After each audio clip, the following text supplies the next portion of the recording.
Welcome back to How Realist Hero Rebuilt the Kingdom. Anime review episode number 4. Yeah, like I mentioned in the video, you see, the last video, in case some of you don't know the viewership of that one, oh my gosh, when I last looked at it, was 213. I'm like, really? Okay, it's actually gone up now. It's actually up to 223. I'm like, damn, I have not had a video do this to me in a few years. Yeah, I think the last unofficial time this happened was that I can think of was when I did episode 15 of my Bar Chain review series, though I did that audio only. Alright, this will talk about the fourth episode of the series, the Forefinger Twitches. Originally it was called Index Finger Moves. That's what it was called. And it was changed to the other thing. Now, this episode finally finishes out adapting Chapter 2. Not really sure why Chapter 2 took 3 episodes to cover. I have never heard of this before when it comes to adapting from a light novel. They take 3 episodes to cover this one chapter. Yes, they finish this chapter up and they go through most of chapter 3, but they don't finish it. Nope. Okay, now there are some things they actually skip around here. There's some dialogue cut here, probably due to time constraints here. First up, we have the Tomi stuff. Now, she does mention something now that this actually is a slight change, like I said before in the last episode, where Tomi came before Pancho. In the anime, they had her come well after everybody else. She was like the last one. Well, there's a reason for that, because they want it was probably not to break up the flow, because in the book itself, when they got to her, she revealed what her talent is, and pretty much what they decided to do was take a 30-minute break once Saitama found out what the other thing that she can do is. So they break to the room, so Lucia, yeah, it's her, the Prime Minister, and I think there was one other person there, where basically she explains that Toma can actually talk to a demon. Yes. Yes, the sea is pretty accurate to the book itself. It's just basically how they get the sea is different. It's like, oh, can we talk later, please? Yeah, that's basically how they changed it. So, because they didn't take a break before they get the poncho, they decided to just have her go through, and then we get to her, then we finish it right there, and then go to this particular scene. Which the scene itself does play out, like I said, exactly the manga. Explain the whole thing with the demon, the fact that she actually, in order to protect her, because apparently she's more valuable to the king. There's a tiny bit of dialogue cut out here, but it doesn't really affect the scene at all. But the biggest thing to take away from the scene is the fact that, well, they just maybe, let's just have her become a second consort to the king. He's like, in the book, he's like, not interested. It's like, not a good idea. So why don't you just adopt her? Can't exactly do because they're not married yet. And then, of course, Saitama suggests, why not the previous royal couple? And okay, that's actually a pretty good idea. Oh yeah, it's also revealed that this Toma's mother basically also knows about this. So they have her get adopted, but hold up the onset of the adoption later. But have her mother and her brother move into the castle in order to protect her, because according to them, and this is actually pretty to the book itself, that she apparently could be easily used as a bargaining tool to negotiate with the demons.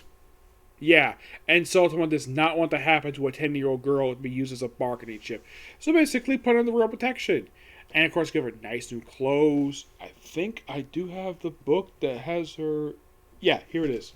Yeah, I actually bought this book today. I want to show this off here. Yeah, this is the outfit that they give her in the anime, which, yeah, it's actually a pretty good outfit for her. It's better than that ugly outfit she was in before when they first introduced her. So, yeah, she gets adopted. And of course, well, Lucia basically is doting on her like a big sister. The queen herself just can't tear away from her. Yeah, she's so adorable as a little girl. So, there's that. And then right afterwards, now in the book itself, right after they get past the scene, so there's a little more dialogue they have here which is probably necessary. Probably cut a lot of it due to time constraints. Then later on, we see Sotoma, where he's sewing in Lucia's room. There's a bit of additional dialogue here, not much per se, where he's seen sewing in her room, and she's asking why here, and of course the maid comes in, misunderstands what exactly is going on. Why is he sewing? A doll, because his poltergeist actually can work on dolls. After they finish chatting, they found out, oh, he's here, because Pancho's back. You see, Pancho was given a bag. A bag meant for summoning hero, for the summoning heroes. And since Sotoma is not going to be the hero here, give it to Pancho. In order to preserve basically what this is. And from a view perspective, like, not a bad idea to do. I mean, after all, Sotoma's not going to fight the Demon King anytime soon. He's basically trying to rebuild a kingdom. So, why not be used? And apparently, it's also good to preserve food. Not a bad idea. And then, of course, they actually have... Well, there's actually a big chunk of dialogue to cut out here. Like, there's stuff basically related, like, why they use the Jewel broadcast, the reason why, because in the anime, it's like, as soon as they finish the scene, they go straight to the Jewel broadcast. And in the book itself, there's actually a couple pages cut out of here. Like, there's a big chunk of dialogue, actually, like, why use this thing, because, well, why not use it more than just use it for proclamations? Just want to have a reality show. Yes, basically have a cooking show. Even though I say cooking show, basically that's what it is, a cooking show. And show up various ingredients. And basically, there's 4 ingredients. One they don't show here. The third one they actually don't show. They're saving that for next episode. I'm not going to say what it is. And the ingredients are octopus, butterg roots, and locust. The octopus, they actually show the octopus like, oh, it's moving. It basically, the taste testers are Aisha, which they actually got some dialogue off for her. Some minor bits of dialogue, not really affecting anything. Lucia and Toma in a brand new attire. So they have the octopus, they cook it, and of course, Alicia's like, wow, this actually smells really good. And they pretty much put them on chikabab. Basically, kebabs, basically. And they eat it, and they all really enjoy it. According to Tomi, basically, the stuff is, well, very native to her homeland, which, okay, that's quite nice. And then we have the actual bardock roots, which have to be basically some sugar, some salt, slicing it up, cook it. It's almost like basically Sotoma invented potato chips. That's what it looks like to me, anyways. And the scene is pretty accurate. I hand it, it's actually pretty good. And then we get to the locust, which everybody's like, really? Locust? But apparently, this actually stuff is really good. Actually, this is the one basically, the whole, not the octopus. Juvia, basically the actual 2 hosts here, basically is Junia, and Pancho, basically, are the host of the, basically it's known as the King's Brunch. Well, brilliant lunch. That's basically what they call it. Which, basically, it's a cooking show. Why not? It's not a bad idea to do. I mean, it's very used to basically have this thing just for call up for, hey, I proclaim this day, basically, this is basically Toma Day, whatever. Yeah. Yeah, to me, this sounds a lot more interesting than basically have boring proclamations where people don't pay attention to it. This, people actually pay attention to it.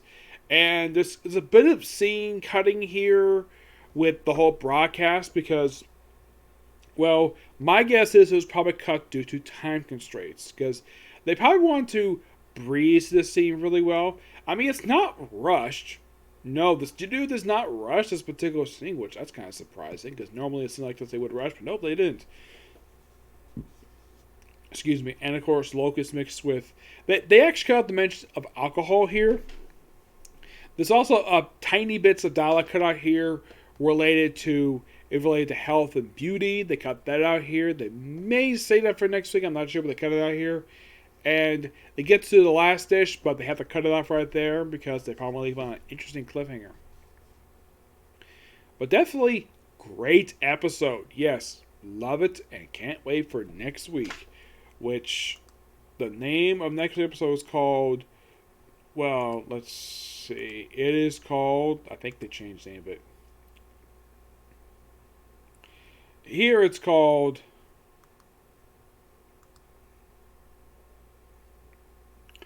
Okay, it's called Knowing Humiliation of Food and Clothing. That is what next week's episode is going to cover. That's the next week's episode title. Mm-hmm. Yep. I'm definitely looking forward to it next week. Okay, so that's episode review. Next one's going to be K State of Atlantis. Okay, to the next video. Bye.